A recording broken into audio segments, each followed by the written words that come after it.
नमस्कार दोस्तों, स्वागत है आपका स्टडी फॉर सिविल सर्विसेज में। देखिए, स्टडी फॉर सिविल सर्विसेज के छात्र हैं तो ये वाला टेलीग्राम जरूर ज्वाइन करके रखिए। यूट्यूब चैनल में हमारे साथ है तो भी ये वाला टेलीग्राम ज्वाइन करना बहुत ज्यादा जरूरी है। सारे नोटिफिकेशन, सारे अपडेट, सारे मोस्ट इंपोर्टेंट पिक्स, सारा रिवीजन सब कुछ यहाँ पे बताया जाता है। देखिए, ये हमारा एससीएस डेली क्विज चैनल है, इसमें डेली क्विज होती है, बिल्कुल फ्री में, इसको जरूर ज्वाइन कर लीजिएगा।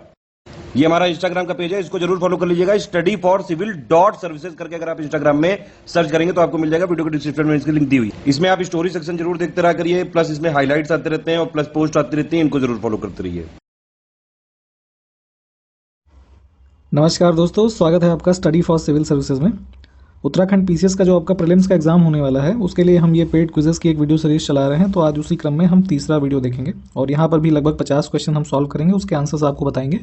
और जो भी संबंधित प्रश्न हम बताए जा रहे हैं यहाँ से हमारे द्वारा, आप उनको एक बार डिटेल में भी पढ़ें। काफ़ी इंपॉर्टेंट फैक्ट होते हैं जो इंपॉर्टेंट है आपके एग्जाम के लिए। तो बिना किसी देरी के शुरू करेंगे क्वेश्चन नंबर 1 के साथ आज के। क्वेश्चन नंबर 1 है कि देखिए, दो सूचियां दी हुई हैं तो इनको मिलान करना है आपस में, ठीक है। तो यहाँ पे हम देख लेते हैं। तो पहला क्या है, देखिए, अब कुछ एंशिएंट इंडिया में मतलब साउथ इंडिया में पूरी तरीके से कुछ संगम आयोजित किए गए, ठीक है। तो ये संगम बेसिकली होता क्या था कि जो तमिल पोएट्स होते थे उनकी कह लीजिए अकेडमी है, उनका एक संगम होता था। तो ऐसे 3 आयोजन हुए। तो पहला संगम, दूसरा संगम और तीसरा, ठीक है। तो इनको मिलाना है। तो देखिए, जो हमारा प्रथम संगम है, ठीक, ये कब से कब तक हुआ, या मतलब कह लीजिए कहाँ पे हुआ, ये केंद्र इससे पूछा जा रहा है आपसे, है ना। तो जो हमारा पहला संगम हुआ वो मदुरई में हुआ, ठीक। तो अब देखिए कहाँ दिया हुआ मदुरई, ये ऑप्शन बी के अंदर। तो पहला कोड हमारा निकल के आ गया बी। दूसरा है हमारा यहाँ पे द्वितीय संगम जो है ये कहाँ पे हुआ, तो ये हुआ हमारा कपाटपुरम में, है ना। तो कपाटपुरम ऑप्शन सी में है, तो ये सी हो गया। फिर आपके बाद ए आ ही जाएगा लास्ट में। जो तृतीय संगम है वो उत्तरी मदुरई में हुआ था, ठीक है। तो हमारा कौन सा करेक्ट हो गया, ऑप्शन डी नंबर जो होगा, दिस विल बी करेक्ट। अगला क्वेश्चन कि पांड्य राज्य जो था वो किसके लिए प्रसिद्ध था। तो यहाँ पे देखिए, जो पांड्य राज्य था वो मोतियों के लिए, मतलब पर्ल्स के लिए प्रसिद्ध था। तो ऑप्शन डी करेक्ट हो जाएगा। किसका तमिल नाम तिरुमल है, ठीक है। तो कौन ऐसे थे कि जिनको तिरुमल तमिल में कहते थे, या उनका तमिल में ऐसा तिरुमल नाम था। तो विष्णु जी का नाम जो था वो तिरुमल था, ऑप्शन सी। अब किस राजवंश का संबंध जो है वो संगम युग से नहीं है, ठीक है। तो इसमें देखिए आपके चोल, चेर और पांड्य, है ना। पांड्य लिखा ये गलत है ना, पांड्य होगा। तो ये संबंधित हैं, पल्लव जो हैं ये आपका संगम से संबंधित नहीं है। तो ऑप्शन बी। पांड्य राज्य का सर्वप्रथम उल्लेख किसने किया था, ठीक है। तो पांड्य राज्य का सर्वप्रथम उल्लेख जो हुआ मेगास्थनीज के द्वारा किया गया। तो ऑप्शन ए करेक्ट हो जाएगा। अब प्रथम संगम का केंद्र भी हमने ऊपर भी देखा कि मदुरै था, है ना, मदुरा भी लिखते हैं इसको। तो इसकी अध्यक्षता जो है, मतलब इसको प्रिसाइड किसने किया, तो ये ऋषि अगस्त्य जो थे इनके द्वारा इसको अध्यक्षता की गई। तो ऑप्शन ए करेक्ट हो जाएगा। द्वितीय संगम का केंद्र कपाटपुरम या फिर अलवय, है ना, कपाटपुरम या फिर अलवय भी बोलते थे, तो अलवय में था। तो इसकी अध्यक्षता जो है वो किसने करी, तो इसकी अध्यक्षता भी जो है वो ऋषि अगस्त के द्वारा की गई। तो ऑप्शन हमारा यही करेक्ट हो गया। तृतीय संगम की अध्यक्षता नक्कीरर ने की, है ना।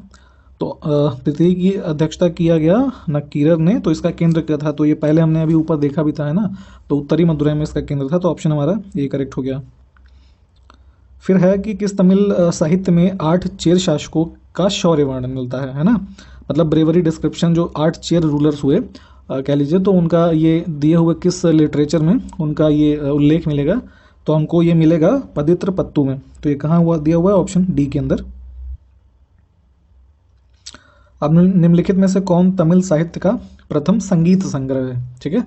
तो तमिल साहित्यों के अंदर जो प्रथम संगीत संग्रह है, मतलब कि फर्स्ट म्यूजिक कलेक्शन है, वो कौन सा है, तो पारीपादल है ना, जो ऑप्शन बी वाला करेक्ट हो जाएगा, पारीपादल। अब निम्न में से किस तमिल साहित्य ने दक्षिण भारत के राजनीतिक भूगोल की जानकारी प्राप्त होती है। तो जो साउदर्न इंडिया का हमारा कह लीजिए जो पॉलिटिकल ज्योग्राफी है, तो वो किस ऐसे अब हमारे लिटरेचर से मिलती है।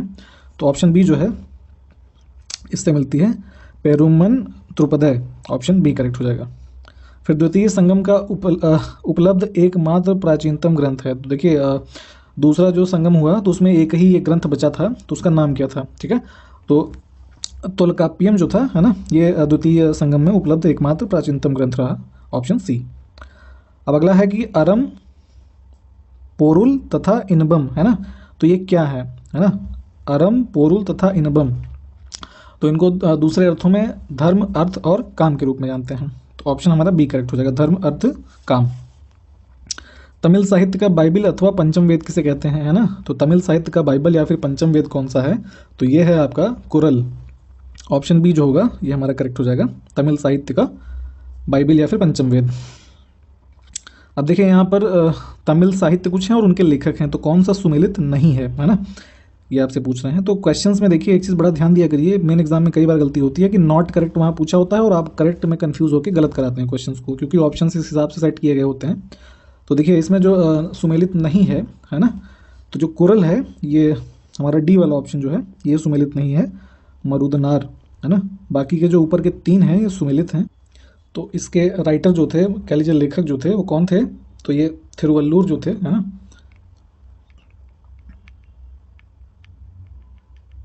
थोड़ा डिटेल में एक बार और देख लीजिएगा, तो थिरुवल्लुर संबंधित है किससे, कोरल से। तो ऑप्शन हमारा डी था इनकरेक्ट। अगला क्वेश्चन देखेंगे कि अब देखिए किन तमिल ग्रंथों को सामूहिक रूप से क्या बोलते थे, एंथिनय। ठीक है, यहाँ देखिए लिखा हुआ है कि कलेक्टिवली कॉल्ड एंथिनय। तो इनमें से कौन कौन से थे, तो ये जो हमारे चारों ग्रंथ यहाँ पे लिखे हुए हैं इन सबको बोलते थे। तो हमारा ऑप्शन डी जो होगा करेक्ट हो जाएगा।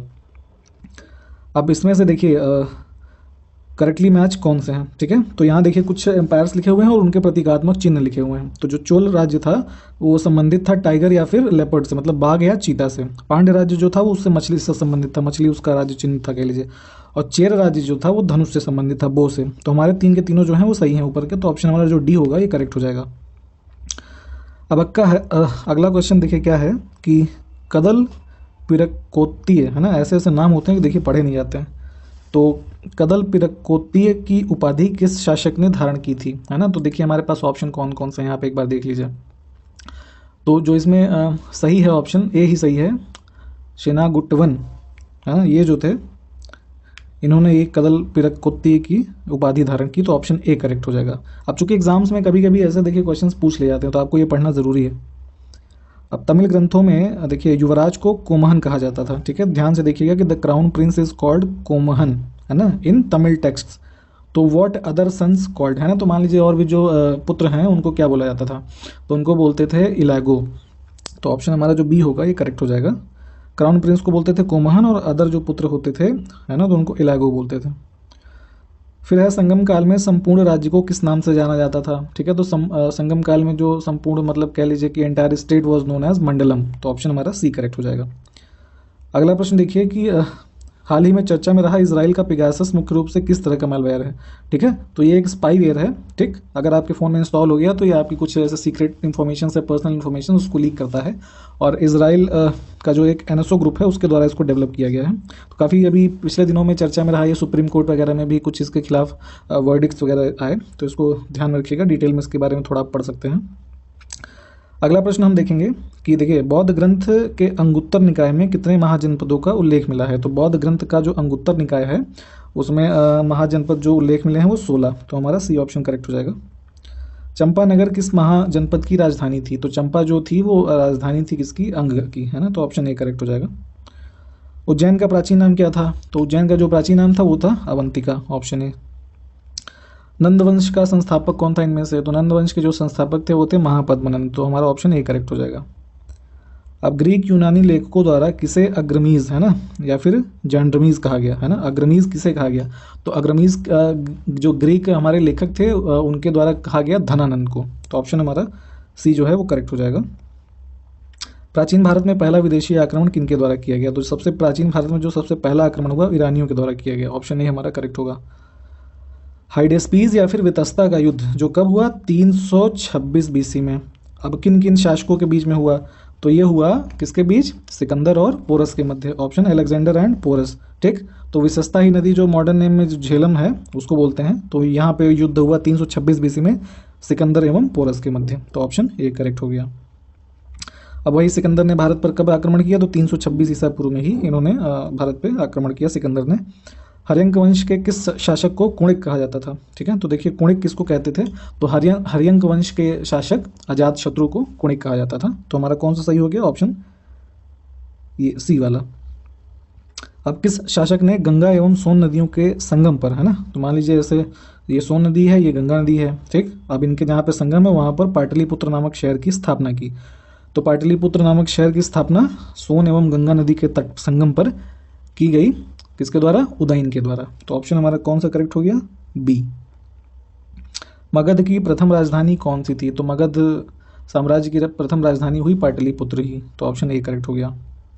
प्रथम मगध साम्राज्य का उत्कर्ष, है ना, मतलब कि उसका जो एम्पायर जो था मगध एम्पायर वो फ्लरिश कब किया, तो ये किया 6ठी सदी ईसा पूर्व में, है ना, तो ऑप्शन हमारा बी करेक्ट हो जाएगा। मगध सम्राट बिंबिसार ने अपने राज्य वैद्य जीवक, है ना, को किस राज्य के राजा की चिकित्सा के लिए भेजा था, तो जो बिंबिसार थे तो उनके जो ये कह लीजिए जो रॉयल डॉक्टर थे, क्या नाम था उनका, जीवक, तो उनको किसी दूसरे राज्य के राजा के ट्रीटमेंट के लिए भेजा गया, तो ये कौन सा राज्य था आपसे कुल मिला के ये पूछा जा रहा है, तो ये था अवंती, ऑप्शन हमारा जो सी वाला है ये करेक्ट हो जाएगा। अगला प्रश्न कि नंद वंश का अंतिम सम्राट कौन था, तो नंद वंश के अंतिम सम्राट रहे कौन, धनानंद, तो ऑप्शन सी करेक्ट हो गया। किस शासक ने बौद्धों के लिए विख्यात विक्रमशिला विश्वविद्यालय की स्थापना की, तो जो विक्रमशिला यूनिवर्सिटी रही और उसके मतलब कि स्थापक कौन थे, तो ये थे धर्मपाल, तो हमारा कहाँ दिया है, ऑप्शन डी के अंदर। विश्व का पहला गणतंत्र वैशाली में किसके द्वारा स्थापित किया गया, तो जो वैशाली एम्पायर रहा कह लीजिए, तो वहाँ पे फर्स्ट रिपब्लिक जो स्टैब्लिश किया गया लिच्छवीज के द्वारा, तो ऑप्शन हमारा सी करेक्ट हो जाएगा। अब अभिलेखीय साक्ष्य से प्रकट होता है कि नंद राजा के आदेश से एक नहर खोदी गई थी, तो अब ये नंद राजा के आदेश से जो नहर खोदी गई वो कहाँ पे खोदी गई, है ना, तो ये नहर का जो कह लीजिए खुदाई हुई ये कलिंग में हुई थी, तो हमारा ऑप्शन सी करेक्ट हो जाएगा। कहाँ दिया है, सी में। किस शासक द्वारा सर्वप्रथम पाटलिपुत्र का राजधानी के रूप में चयन किया गया, ठीक है, तो पाटलिपुत्र का राजधानी के रूप में चयन किया गया उदयन के द्वारा, तो हमारा ऑप्शन जो बी होगा करेक्ट हो जाएगा। अब जैन धर्म के संस्थापक कौन थे ये बताना है आपको, तो जैन जो प्रथम कह लीजिए तीर्थंकर भी रहे Rishabh Dev, option A correct हो जाएगा, ये संस्थापक रहे जैन धर्म के। भगवान महावीर का बचपन का क्या नाम था, ठीक है, तो महावीर स्वामी जो थे उनके बचपन का नाम था वर्धमान, तो कहाँ दिया है, ऑप्शन डी के अंदर। अब महावीर का जन्म कहाँ हुआ था, ठीक है, तो महावीर का जन्म हुआ कुंडलग्राम में, ऑप्शन डी। अणुव्रत किस धर्म से संबंधित है, इसको ध्यान से, अणुव्रत जो है वो किस धर्म से संबंधित है, तो अणुव्रत जो है वो जैन धर्म से संबंधित है, ऑप्शन बी हमारा करेक्ट हो जाएगा। अब जैन साहित्य को क्या कहा जाता है, तो जितने भी जैन साहित्य हैं उनको बोलते हैं अगम, तो ऑप्शन हमारा डी करेक्ट हो जाएगा। अब भगवान महावीर जो कौन से नंबर के जैन तीर्थंकर थे, ठीक है, तो ये थे कौन से आपके 24वें, तो हमारा ऑप्शन ए करेक्ट हो जाएगा। अब महावीर को किस नदी के तट पर ज्ञान प्राप्त हुआ, तो जो महावीर जी थे इनको ज्ञान की प्राप्ति ऋजुपालिका नदी के तट पर हुआ, तो ये ऑप्शन ए हमारा करेक्ट हो गया। अब जैन धर्म के 23वें तीर्थंकर कौन थे, तो ऐसे जो 24वें महावीर थे ये काफ़ी इंपॉर्टेंट फैक्ट है, तो उसी के पीछे जैसे 20 नंबर के बाद और स्टार्टिंग के कौन थे ये सब आपको याद होना चाहिए, तो जो हमारे 23वें तीर्थंकर रहे वो पार्श्वनाथ थे, तो ऑप्शन हमारा डी करेक्ट हो जाएगा। जैन धर्म को अपनाने वाले शासकों में सम्मिलित थे, है ना, तो जैन धर्म इनमें से जो नीचे शासक दिए हुए हैं इनमें से किसने किसने अपनाया, आपसे ये पूछ रहे हैं, तो चंदेल शासकों ने भी अपनाया, खारवेल ने और चंद्रगुप्त मौर्य ने भी अपनाया, तो हमारा ऑप्शन जो डी वाला होगा वो करेक्ट हो जाएगा। अब चंद्रगुप्त मौर्य को जैन धर्म की दीक्षा किसने दी थी, तो चंद्रगुप्त मौर्य जो शासक रहे उनको जैन धर्म की दीक्षा जो दी गई वो भद्रबाहु के द्वारा दी गई, तो हमारा ऑप्शन जो डी वाला है वो करेक्ट हो जाएगा। अब महावीर का प्रथम शिष्य कौन बना, तो महावीर के प्रथम शिष्य बने जमाली, तो ये कहाँ है, ऑप्शन डी के अंदर इनको बनाए, मतलब ये प्रथम शिष्य बने, फर्स्ट डिसाइपल ऑफ महावीरा। अब महावीर की प्रथम भिक्षुणी मतलब कि first female disciple of Lord Mahavira कौन थी, तो ये थी आपकी चंपा, तो ऑप्शन हमारा ए जो होगा करेक्ट हो जाएगा। तो यहाँ तक हमने आज 50 प्रश्न देखे, है ना, इसको अच्छे से एक बार सॉल्व कर लीजिए, दोबारा देख लीजिए और जो भी संबंधित फैक्ट्स हैं इसको अच्छे से लर्न करें, एग्जाम में इंपॉर्टेंट है आपके लिए। और फिर अगले वीडियो में मिलेंगे, तब तक बने रहिए हमारे साथ। जय हिंद।